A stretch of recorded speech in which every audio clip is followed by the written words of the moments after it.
Hello दोस्तों, स्वागत है आपका हमारे इस यूट्यूब चैनल पे।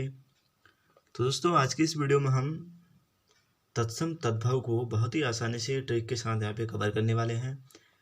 दोस्तों, इससे संबंधित प्रश्न लगातार कॉम्पिटिटिव एग्जाम में पूछे जाते हैं। ये अपने आप में ही एक बहुत ही इंपॉर्टेंट टॉपिक है। तो आज की इस वीडियो में हम इसको ट्रिक के साथ यहाँ पे कवर कर रहे हैं। तो चलिए आज की इस वीडियो को स्टार्ट करते हैं। देखिए दोस्तों, सबसे पहले हम ये जान लेंगे आखिरकार तत्सम और तद्भव शब्द होते क्या है।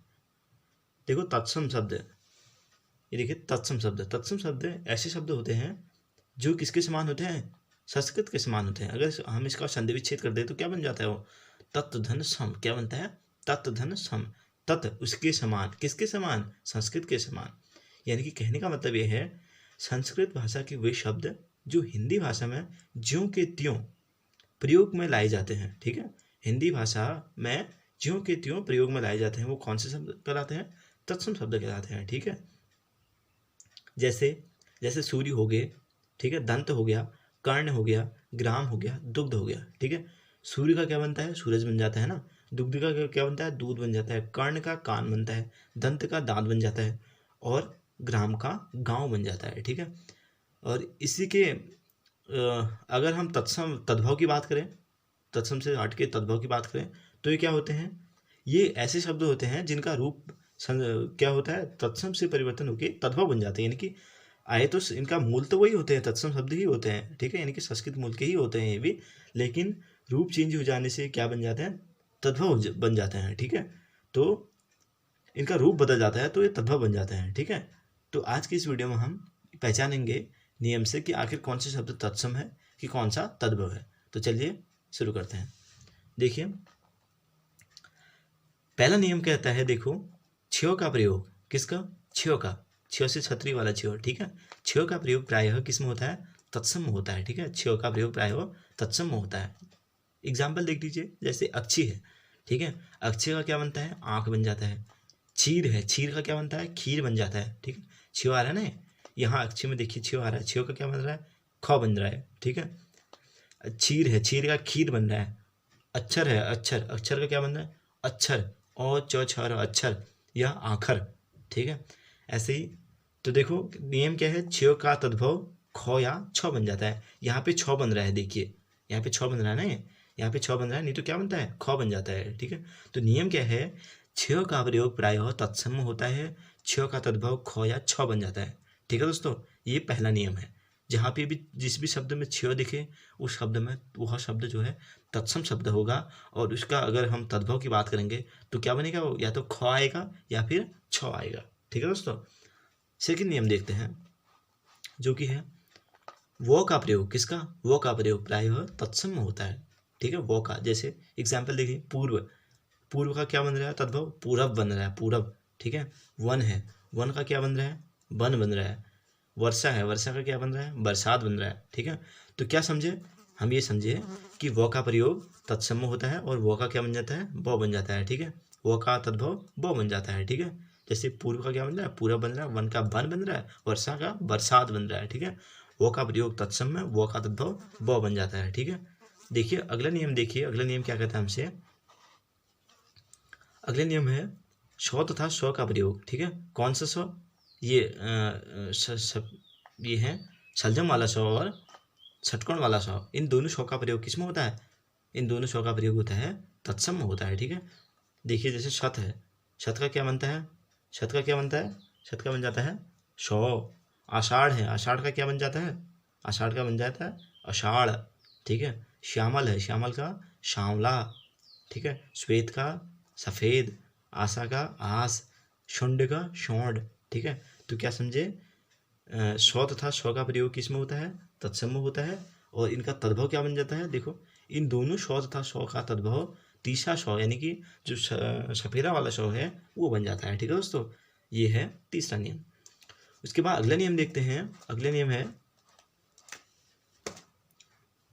अगले नियम क्या कहता है, देखो, रि तथा स्रो का प्रयोग प्रायः तत्सम में ही होता है। रि, रि से ऋषि हो गया, तथा स्रो। ठीक है, इन दोनों का प्रयोग तत्सम में ही होता है। अब देख लीजिए एग्जाम्पल देख लीजिए, जैसे श्रृंगार है। ठीक है, क्या है, श्रृंगार है, श्रृंगार का क्या बनता है, श्रृंगार। श्रावण है, श्रावण का क्या बन जाता है, सावन। ठीक है, ऐसे क्या है, रीछ है, ठीक है, रिक्ष है, रिक्ष का रीछ बनता है। आश्रय है, आश्रय का क्या बन जाता है, आसरा, ठीक है। लेकिन एक इसमें अपवाद है, देखो ये है श्राप, ठीक है। अपवाद को थोड़ा ध्यान से देख लीजिए क्योंकि ऐसे ही क्वेश्चन पूछे जाते हैं, ठीक है। श्राप है, श्राप का क्या बन रहा है, शाप बन रहा है, ठीक है। तो हमने क्या पढ़ा था, रीत था, श्र का प्रयोग जो है प्रयोग तत्सम होता है और इनका तद्भव क्या बनता है, इनका तद्भव बन जाता है, क्या बनता है, इनका तद्भव बन जाता है शौ। कौन सा वाला शौ, तीसरा वाला शौ, जो अंतिम शौ होता है वो बन जाता है। लेकिन इसमें अपवाद है, इसमें जो श्र का प्रयोग जो तद्भव बन रहा है वो शाप बन रहा है, यानी कि जो पहले वाला शौ है वो बन जा रहा है, ठीक है दोस्तों। तो इसको आप याद रखना, शलजम वाला शौ बन रहा है, ठीक है। ये अपवाद है। देखिए उसके बाद अगला नियम हम देखते हैं। अगला नियम क्या कहता है हमसे, अगला नियम देखिए, ये अपवाद है ना, श्राप का जो है तद्भव शाप बनता है तत्सम, ठीक है। उसके बाद यानी कि कहने का मतलब ये है, जो श्राप है ये तद्भव है और जो शाप है ये तत्सम है, ठीक है। इसमें ये याद रखना है, शाप जो है तत्सम है, श्राप तद्भव है। आप देखो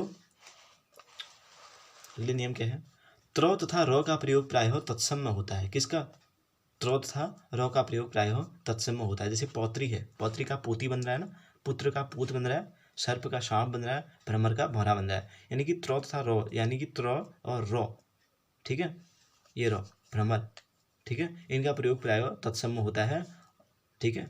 इसको आप ऐसे ही याद रख लेना। अगला नियम देखिए, अगला नियम क्या कहता है हमसे, अगला नियम है अणु, ठीक है।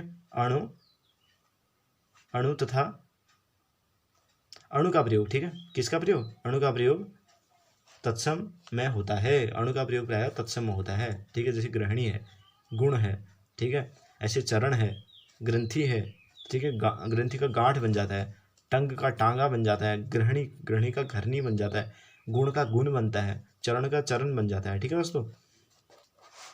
उसके बाद ये जो हमने नीचे कुछ फैक्ट्स लिखे हैं इसी के बारे में, अनुस्वार है, ठीक है, ये वाले चिन्ह जो है शब्द मतलब प्रायो तत्सम होते हैं, ठीक है, और चंद्र बिंदु वाले शब्द प्रायो तद्भव होते हैं, ठीक है। इसको भी आप याद कर लेना, ये हमने अपनी तरफ से इसको ऐड किया है।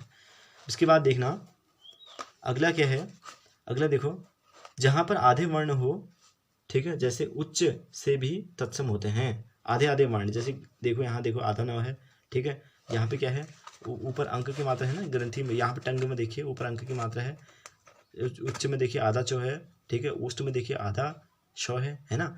उसके बाद कुछ अन्य रूल्स हैं, देखो ये जो शौ है नीचे रॉ लगता है, ठीक है, ऊपर वाला ई की मात्रा, ठीक है, नीचे रॉ, ये ट्रॉ जो लगता है रॉ, ठीक है। उसके बाद ये हलंत हो गया, ये जो आदि चिन्ह होते हैं ये तत्सम भाषा में प्रयोग होते हैं, ठीक है। जैसे प्रकृति में लगता है ना, प्रकृति लिखते हैं हम, प्रकृति में क्या लगता है, ये वाला रॉ लगता है, तो इसका मतलब हम समझ जाएंगे तत्सम का है। उसके बाद राष्ट्र है, ठीक है, राष्ट्र में क्या आता है, नीचे ये वाला ट्रॉ आता है, तो हम समझ जाएंगे तत्सम का है। उसके बाद प्रकृति में ही अन्य देखो आप, ये नीचे ये रॉ लग रहा है ना, तो हम समझ जाएंगे किस भाषा का है, ये तत्सम भाषा का है, ठीक है। उसके बाद हलंत है, कहीं पे हलंत लगता है तो वो तत्सम का होता है, ठीक है दोस्तों। तो दोस्तों ये रही तत्सम तद्भव को पहचानने की ट्रिक, ठीक है। तो कैसी लगी आपको वीडियो हमें कमेंट करके बताइए, साथ ही वीडियो को लाइक शेयर और चैनल को सब्सक्राइब कीजिए। मिलते हैं आप लोगों से अगली वीडियो में, तब तक के लिए धन्यवाद।